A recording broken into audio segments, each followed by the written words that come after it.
Nellore rural నియోజకవర్గంలో mayor Potluru శ్రవంతిని కలుపుకుపోయేందుకు సిద్ధమయ్యారు. శ్రవంతి కోటంరెడ్డి మధ్య టీడీపీ అధికారంలోకి వచ్చినప్పటి నుంచి అంతరం ఉన్న విషయం తెలిసిందే.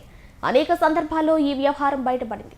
ఆమె భర్త జయవర్ధన్ జైలుకు వెళ్లేందుకు కారణం కోటంరెడ్డి అన్న విషయం బహిరంగ చర్చకు దారితీసింది. ఈ నేపథ్యంలో ఈ 339 పనుల ప్రారంభాలకు మంత్రి, ఎంపీ సమక్షంలో మేయర్ హాజరు కావడంతో వీరిద్దరి మధ్య విభేదాలు తొలగినట్టేనని భావించవచ్చు. రూరల్ నియోజకవర్గంలో ఇది ఒక చరిత్రాత్మకమైనటువంటి రోజు. 339 అభివృద్ధి పనులు, 41 కోట్ల రూపాయలు 60 రోజుల్లో పూర్తి చేసి ప్రజలందరికీ అందించినటువంటి నాయకులు ఈరోజు ఇంత మహత్తమైనటువంటి కార్యానికి మన ప్రజా నాయకులైనటువంటి గౌరవ శాసనసభ్యులు శ్రీధరన్న చేపట్టడం, అదేవిధంగా రూరల్ ప్రజలందరూ కూడా భాగస్వాములు. శ్రీధరన్న ఏదైనా కార్యక్రమాన్ని చేపడితే దాంట్లో ప్రత్యేకమైనటువంటిది. అంతేకాకుండా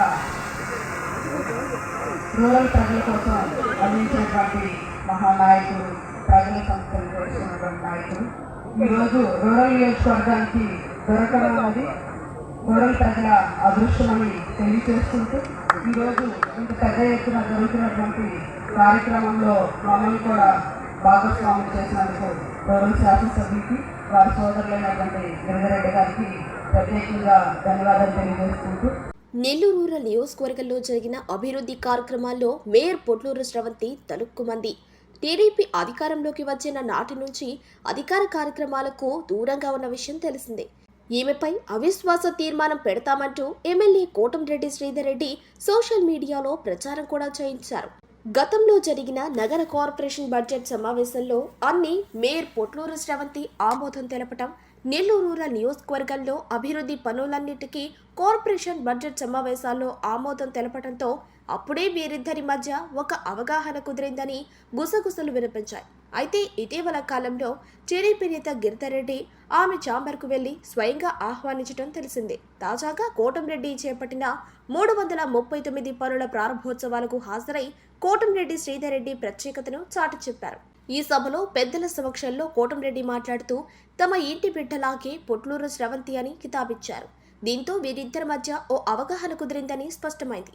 అయితే శ్రవంతి భర్త జయవర్ధన్ ను 2 కేసుల్లో జైలుకు పంపారని, అప్పట్లో కోటంరెడ్డిపై మేయర్ దంపతులు కినుకు వహించిన విషయం తెలిసిందే. తాజాగా ఈ సమస్యలకు ఈ సభ పులి స్టాప్ పెట్టినట్లే అని మనం భావించవచ్చు. కూడా సౌంతి గారు సహకరిస్తున్నారు. ఖచ్చితంగా సౌంతి గారు సహకరించి తిరుగుతారు. ఎందుకంటే ఒకవేళ మా మధ్యలో ఏదో తాత్కాలికంగా రాజకీయ పిల్లలు ఉండొచ్చు, కానీ మా కుటుంబంలో మానవచ్చు. మా యొక్క బిడ్డ అధికారంలో మా బిడ్డ కాబట్టి వీరందరూ కూడా సహకరిస్తూ ఉన్నారు.